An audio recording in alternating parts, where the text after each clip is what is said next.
The Grand Hall of the Galactic Council was bathed in soft luminescence, refracted through colossal pillars of crystal etched with symbols older than most stars.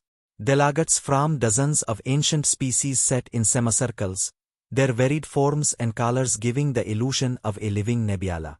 In the center, the High Chancellor rose, her many translucent appendages moving with the grace of wisdom earned over millennia. Her voice echoed with both warning and weariness as she began to speak. No species has ever tamed fire, she declared, each word hanging in the air with weight heavier than gravity. It is chaos incarnate, destruction without purpose. Around her, smaller counselors nodded solemnly, recalling entire civilizations lost to flame long before written language. Holographic projections shimmered above the center dais. Scenes of wildfire storms on planets that had once thrived, cities consumed in blazes so ferocious that even the oceans bowled away. A soft murmur spread as younger delegates exchanged worried glances.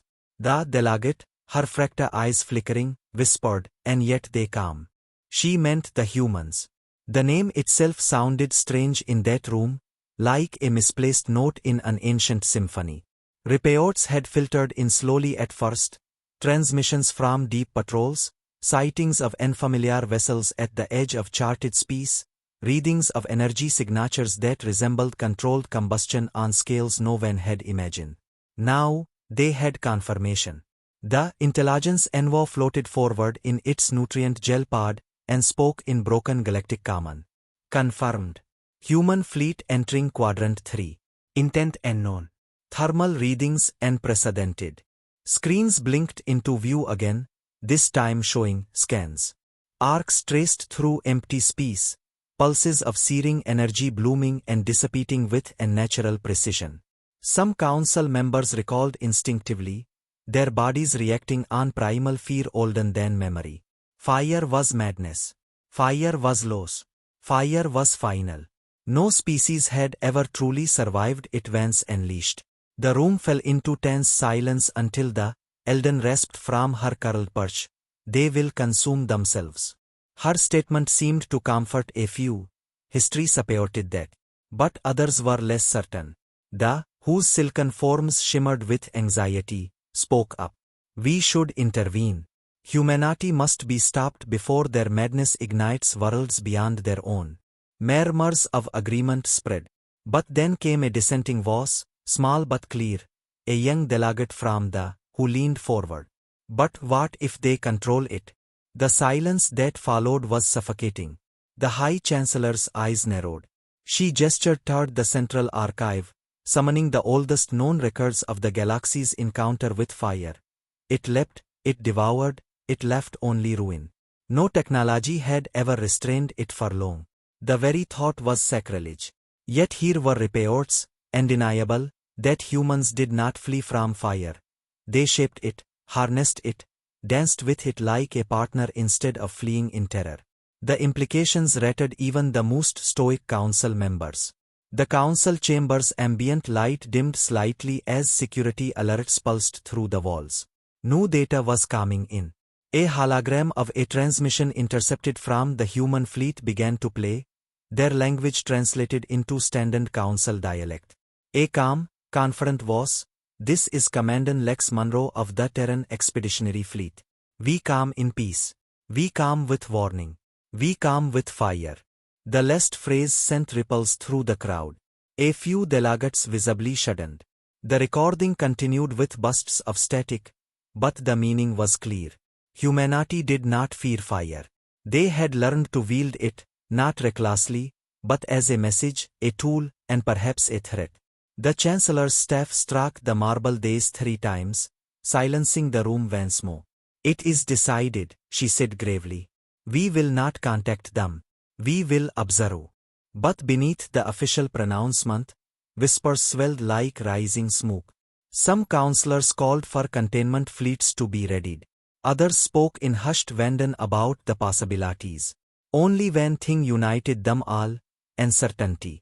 The ancient axiom was crumbling before their eyes. Outside the grand hall, the stars glittered cold and distant, unaware of the council's fear. Somewhere beyond those stars, human ships glided silently forward, bearing within them the heart of flame, and the choice of what to ignite next. The surface of 4 was a canvas of windswept deserts and jagged volcanic ridges, long considered uninhabitable by most species. But today, it was host to something unprecedented. Above the horizon, shimmering distortions in the sky heralded the arrival of human drop ships, sleek and dark against the sun.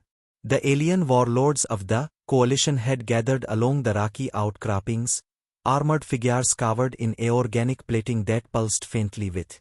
Their snarling mouths dripped with anticipation.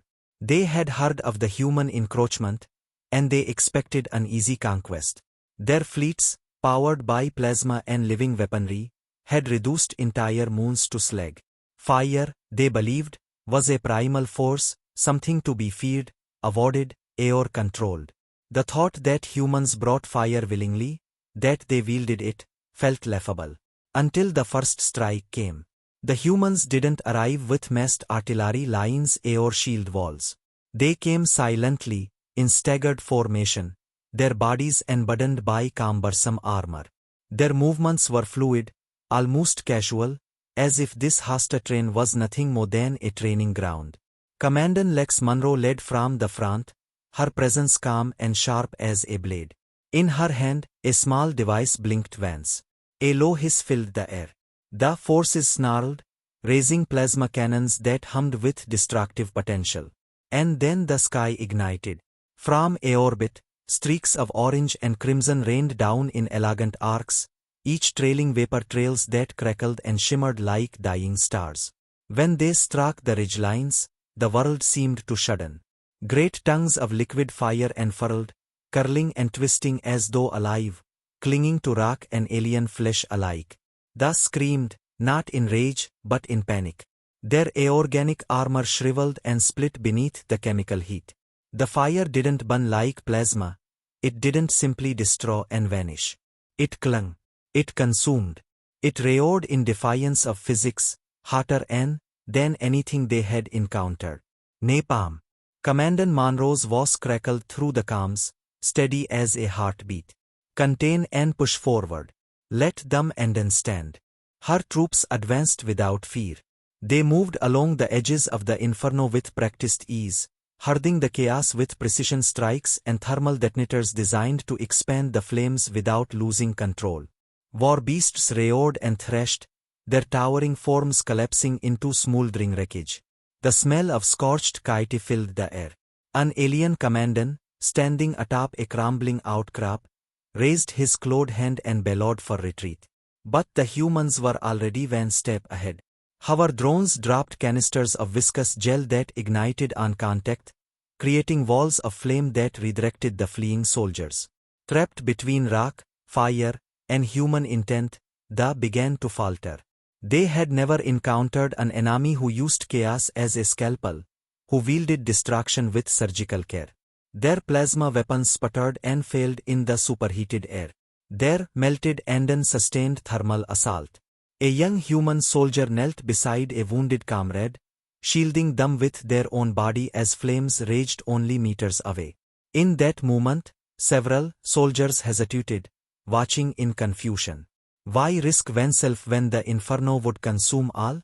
But the humans fought not for territory or dominance, but for one another, for survival, for loyalty, for something deeper and unspoken. That determination shone brighter than the fire itself. On the command channel, Monroe spoke softly. They thought fire was chaos. Show them it can be discipline. Her troops responded without hesitation. Small squads peeled off, using controlled explosions to herd retreating enemy forces into narrow canyons already saturated with burning gel. The fire leapt eagerly, guided by human design, leaving no escape. A final detonation echoed through the valley, and the ground trembled as rock formations collapsed, sealing the fate of the least resistance. When the smoke began to clear, the humans stood among the embers. Their uniforms were smudged with soot, their faces streaked with sweat and determination. The fires still crackled around them, but none feared it. They had tamed it. They had turned it into an ally. In the distance, the battered remnants of the command shutter lifted off, limping toward a orbit. Inside, the alien commandants sat in stunned silence, replaying the beta footage. Not just distraction, but orchestration. Not recklessness, but absolute control over something no species had ever dared to master. As the last embers cooled, Commander Monroe looked to the sky. Message sent, she murmured. Around her, her soldiers gathered, tired but resolute. The fire had spoken for them, a language no species had yet dared to learn. Now the galaxy would have no choice but to listen. High above the A-orbit of 4, the Alien War Council sat in stunned silence within their massive A-organic vessel. The walls pulsed with a dull, rhythmic glow, responding to the collective anxiety of its passengers. Holographic projections replayed the footage from the battlefield below, waves of fire that didn't just burn but crawled, consumed, and trapped. What baffled the Legions most wasn't the weapon itself, but the way humans wielded it with terrifying mastery. One of the eldest warlords, his scales darkened with age and wisdom, finally broke the silence. They control chaos. His voice was low, almost reverent. He had seen plasma storms consume worlds, tear through populations, and stars themselves weaponized. But never had he seen a species shape raw, consuming fire like a craftsman guiding molten matter. In another corner of the council chamber, an analysis node, a living, tentacled intelligence designed for tactical assessments, projected data streams into the air. The humans' deployment of chemical fire violates expected beta patterns. Predictive algorithms cannot map their movements. Probability trees collapse and invariance. The council exchanged uneasy glances. Chaos was something to be inflicted upon an enemy, not wielded as a tool. It was uncontrollable, indiscriminate. But the humans danced with it. They guided it. A younger strategist, his carapace still gleaming from recent ascension to leadership, spoke with a mixture of awe and fear. We thought them reckless for arriving without armor. Now I see they are not reckless. They are intimate with danger. They trust their skill to protect them where plating cannot. He tapped at his personal console, zooming in on beta footage showing human soldiers moving along the very edges of flame, using the chaos to conceal their strikes. Their bodies bend and move around danger like water around rock. Armor would only slow them. A ripple of discomfort passed through the war council. They had always viewed strength through mass, through shielding, through dominance. The humans had flipped that philosophy. They stood small against giants, unarmored against plasma and claw, yet they prevailed. Why? Because their greatest weapon was not their fire. It was their narrow. Suddenly, a new feed flickered to life, footage captured from a downed scout drone still transmitting from the battlefield. It showed human medics pulling injured soldiers from the flames. Soldiers who had moments before tried to kill them. A young human carried an unconscious alien on his back, through smoldering debris and crackling infernos, never hesitating. The council chamber fell utterly silent. These beings, capable of such destruction, also chose mercy. Voss trembled as he spoke. What kind of species burns the world and then shields their enemy from the flames? No one had an answer. The footage shifted again, now showing Commander Monroe standing amid the aftermath, her face illuminated by fading embers. Her eyes were not those of a conqueror, but of someone who understood the cost. Her voice crackled over a salvage drone's audio feed. Let them return home with the memory. Fire is neither good nor evil. It simply is. How you wield it defines you. The council chamber dimmed as the feed ended. No one spoke. For the first time in living memory, they had faced a force they could neither predict nor fully comprehend. They were apex predators in most conflicts, but humans were something different. They did not fight for conquest or domination. They fought for survival, for each other, and sometimes, for those who couldn't fight for themselves, even their enemies. Broke the silence once more. What are we to do against a force that can destroy with such precision, and show compassion with equal precision? The analysis node pulsed uncertainly. Recommendation: cease hostilities, initiate diplomatic protocols. Probability of survival significantly increases with alliance formation rather than continued aggression. Nodded slowly. They do not fear fire. They carry it. They shape it. And they do not burn simply to burn. He looked around the chamber. They burn to protect. He closed his eyes, a rare display of vulnerability among their kind. We cannot defeat that. A transmission beacon flared in the distance, a human diplomatic shutter entering a orbit. The message was simple, its translation offered in every known tongue. We do not seek war, but we will end it if forced. Fire is our messenger. Peace is our answer. The chamber sat in heavy silence. For the first time, the council voted unanimously. There would be no retaliation. There would be no vengeance. There would be an embassy. And the first envoy would depart immediately, carrying with them gifts of knowledge, trade, and respect, along with the unspoken understanding that humanity's flame was not to be feared, but honored. The grand chamber of the High Council was transformed from a place of tension into one of unprecedented reverence. The vast towering walls of cold crystal now glistened warmly under soft amber lighting, reflecting a new understanding that none had anticipated.